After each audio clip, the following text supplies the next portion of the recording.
Hello అండి, నేను doctor Shakuntala Ghosh, consultant ENT and director Srirama ENT care centre, Hyderabad.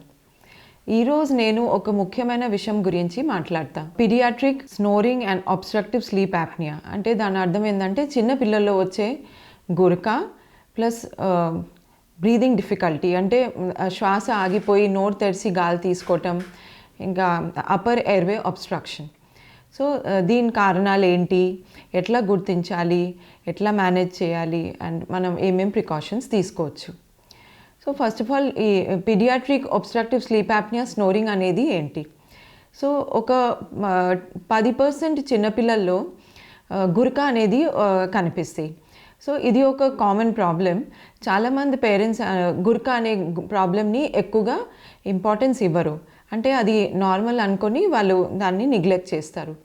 But అది ఒక వ్యాధి, అంటే దాన్ని మనం నార్మల్గా తీసుకోవద్దు. చిన్నపిల్లలకి గురక ఎందుకు వస్తాయి, ఎందుకు నోరు తెరిచి గాలి తీసుకుంటారు, ఎందుకు నిద్రలో శ్వాస ఆగిపోయి మధ్య మధ్యలో లేవటం, రెస్ట్లెస్ ఫీల్ అవ్వటం, ఇట్లాంటివి అవుతాయి. ఈ టాపిక్ గురించి నేను ఈరోజు మీకు ఎక్స్ప్లెయిన్ చేస్తాను. సో స్నోరింగ్ చిన్నపిల్లల్లో ఎందుకు వస్తాయి?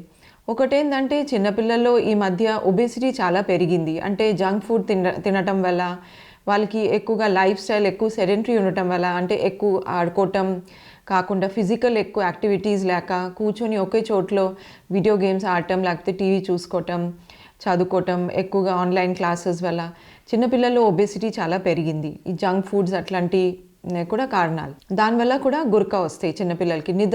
నిద్రపోయేటప్పుడు ముక్కు పార్షల్గా బ్లాక్ అయి నోరు తెరిచి గాలి తీసుకుంటారు, ఇంకా రకరకాల సౌండ్స్ వస్తాయి. తర్వాత నిద్రలో వాళ్ళు బాగా రెస్ట్లెస్ అయిపోయి కాస్త అటు ఇటు తిరగటం, మెసులుకోవటం, తర్వాత పొట్ట మీద పడుకోవటం, లేకపోతే ఒక్కొక్కసారి మధ్యలో లేవటం, రెస్ట్లెస్ ఫీల్ అవ్వటం, అట్లాంటి కొన్ని సిమ్టమ్స్ కనిపిస్తాయి. దీన్ని paediatric snoring obstructive sleep apnoea కూడా అంటాము. దానికి కారణాలు ఏంటి? ఒకటేమో ఒబేసిటీ, చైల్డ్హుడ్ ఒబేసిటీ వల్ల. రెండో కారణం ఏంటంటే మోస్ట్ కామన్ 10% పిల్లల్లో టాన్సిల్స్ అండ్ అడెనాయిడ్స్ అనేవి గ్లాండ్స్ ఉంటాయి గొంతులో అండ్ ముక్కు బ్యాక్ సైడ్. అవి ఒక్కొక్కసారి ఎన్లార్జ్ అవుతాయి. దానివల్ల ఈ ముక్కు నుంచి వెళ్ళే శ్వాస ఇక్కడ గొంతు దగ్గరే కొంచెం బ్లాక్ అయిపోయి, లేకపోతే ముక్కులో కూడా పార్షలీ ఆ గాలి బ్లాక్ అయిపోయి దానివల్ల రకరకాల సౌండ్స్ ప్రొడ్యూస్ అవుతాయి. దాన్ని గురక అంటాము. ఒక్కొక్కసారి ముక్కు టోటల్గా బ్లాక్ అయిపోతే నోరు తెరిచి గాలి తీసుకోవటం అనేది జరుగుతాయి. ఇది నిద్రలో ఎక్కువ ఉంటుంది, కానీ బాగా సివియర్ ఉంటే మామూలుగా కూర్చునేటప్పుడు, నడిచినప్పుడు కూడా, డే టైం అంతా కూడా ఒక్కొక్కసారి సౌండ్ దగ్గరికి వెళ్తే ఆ సౌండ్ వినిపిస్తాయి, ఆ గురక సౌండ్ అనేది వినిపిస్తాయి, ప్లస్ నోరుతో గాలి తీసుకోవటం అనేది జరుగుతాయి చిన్నపిల్లల్లో. ఒక 10% పిల్లల్లో ఈ సిమ్టమ్స్ అన్నీ కనిపిస్తాయి. సో దీన్ని ఎట్లా గుర్తించాలి అంటే, పేరెంట్స్ చిన్నపిల్లల్లో ఇట్లాంటి రెగ్యులర్ సిమ్టమ్స్ పేరెంట్స్కి కనిపిస్తాయి, అంటే జలుబు ఉన్నా లేకపోయినా ఇట్లాంటి స్నోరింగ్ ఏమైనా కనిపిస్తే, నోరు తెరిచి గాలి తీసుకోవడం, ఇట్లాంటి సిమ్టమ్స్ ఏమైనా కనిపిస్తే, తర్వాత ఫ్రీక్వెంట్ జలుబు వచ్చే అవకాశం ఉంటే, ముక్కు ఎప్పుడు కారడం, చిక్కగా ముక్కు నుంచి డిశ్చార్జ్ రావటం, ఫ్రీక్వెంట్ గొంతు నొప్పి, తర్వాత జ్వరం వస్తే, బ్రీదింగ్ డిఫికల్టీ వస్తే, పడుకునేటప్పుడు వాళ్ళు స్ట్రైట్గా పడుకోలేకపోవటం, పొట్ట మీద పడుకోవటం, లేకపోతే తల ఏమైనా తల్లిదండ్రి మీద అట్లా ఒళ్ళోలో అట్లా పడుకోబెట్టి అట్లా వాళ్ళకి అప్పుడు శ్వాస ఫ్రీగా రావటం, ఇట్లాంటి సిమ్టమ్స్ కనిపిస్తే వెంటనే ఈఎన్టీ స్పెషలిస్ట్ దగ్గరే తీసుకురావటం అనేది మంచిదే. సో ఎందుకు అనేది ఇది ఇంపార్టెంట్, అంటే దీన్ని ఎందుకు నెగ్లెక్ట్ చేయొద్దు. So paediatric snoring and obstructive sleep apnoea వల్ల కొన్ని రకరకాల సైడ్ ఎఫెక్ట్స్ కనిపిస్తాయి. అంటే ఒకటేంటంటే పర్మనెంట్ కొన్ని ఫేస్లో చేంజెస్ వచ్చేస్తాయి. క్రానిక్గా మౌత్తో గాలి తీసుకుంటే ఈ పళ్ళు అనేది బాగా పై పళ్ళు బాగా ప్రొట్రూడ్ అవుతాయి, ఇర్రెగ్యులర్ అయిపోయి బాగా ఎత్తుగా అయిపోతుంది, పెదాలు కూడా లావ్ అయిపోతుంది, ఫేస్లో కూడా స్కల్లో చేంజెస్ వచ్చేస్తాయి, అంటే ఈ చిన్ అనేది లోపలికి వెళ్ళిపోయి ఈ పైన భాగం అనేది బయటికి రావటం, ఫేస్ అంతా ఓవల్ షేప్ లాంగ్గా అయిపోవటం, అట్లా కొన్ని ఫేషియల్ బోన్ స్ట్రక్చర్లో కొన్ని పర్మనెంట్ చేంజెస్ వస్తాయి. సెకండ్ థింగ్ ఈజ్ పిల్లలు బాగా రెస్ట్లెస్ ఫీల్ అవుతారు, అంటే డే టైం కూడా వాళ్ళకి కొన్ని behavioural problems like attention deficit, తర్వాత హైపర్ యాక్టివిటీ అనేది కనిపిస్తాయి, అంటే అటెన్షన్ స్పాన్ తగ్గిపోతుంది. ఒక వర్క్ మీద వాళ్ళు ఎక్కువసేపు కాన్సన్ట్రేషన్ పెట్టలేరు, చదువు మీద కానీ రైటింగ్ మీద, క్లాసెస్ వినటంలో, హోంవర్క్ చేయటంలో వాళ్ళకి ఎక్కువసేపు కాన్సన్ట్రేషన్ ఉండదు, హైపర్ యాక్టివ్ రెస్ట్లెస్ ఫీల్ అవుతాడు పిల్లలు. సెకండ్ థింగ్ ఇస్ వాళ్ళకి తినటంలో కూడా ఇబ్బంది అవుతుంది, ఎందుకనే నోరు మూసుకొని తినేటప్పుడు వాళ్ళకి శ్వాస సరిగా ఆడదు. దానివల్ల ఏంటంటే వాళ్ళకి ఫుడ్ ఇంటేక్ తగ్గిపోతాయి. అట్లా క్రానిక్ ఫుడ్ ఇంటేక్ తగ్గటం వల్ల కొంతమంది పిల్లలకి బాగా వెయిట్ లాస్ అవుతుంది, ఫెయిలియర్ టు థ్రైవ్ అవుతుంది, అంటే గ్రోత్ అండ్ డెవలప్మెంట్లో ప్రాబ్లం అవుతుంది.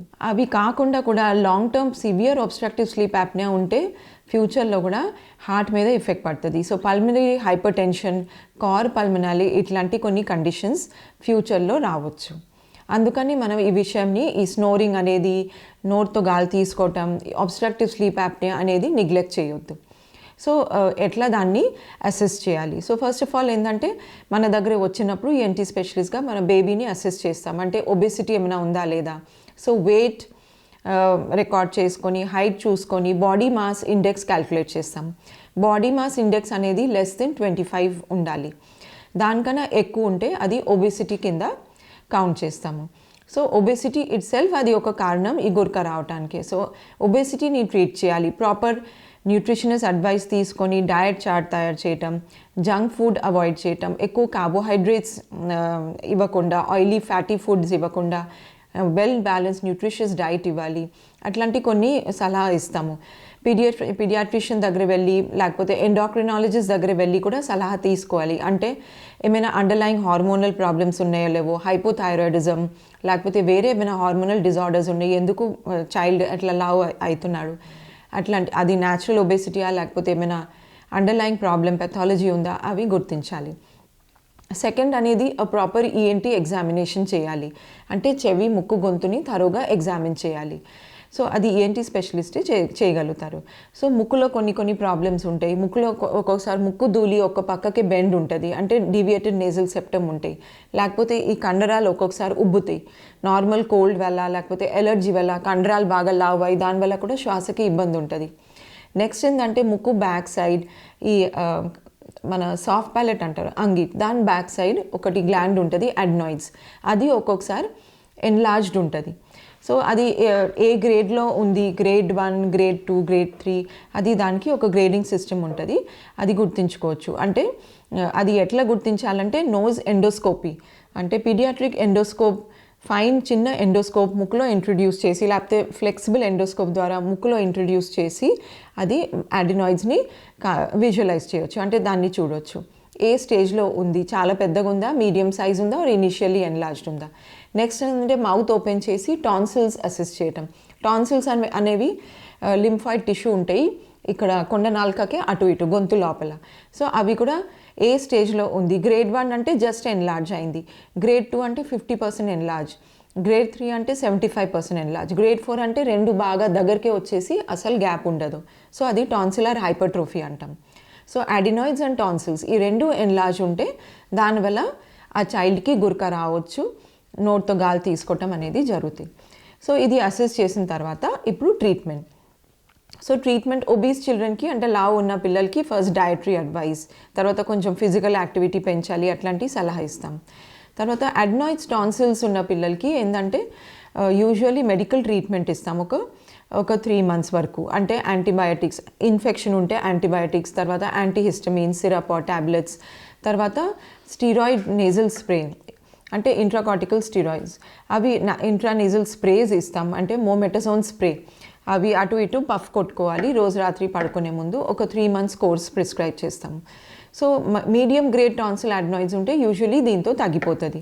ప్లస్ కొన్ని ప్రికాషన్స్ ఇస్తాం, పేరెంట్స్కి అడ్వైస్ ఇస్తాం. సో కోల్డ్ ఐటమ్స్ తీసుకోవద్దు, చల్లగాలికి ఎక్స్పోజ్ అవ్వకూడదు, తర్వాత ఎక్కువగా అలర్జింగ్ అంటే డస్ట్ ఎలర్జీ ఉంటే డస్ట్, తర్వాత పొల్యూషన్కి ఎక్స్పోజ్ కాకుండా చూసుకోవాలి, ఇట్లా కొన్ని సలహా ఇస్తాం. సో ఒక 3 months అబ్జర్వ్ చేయాలి.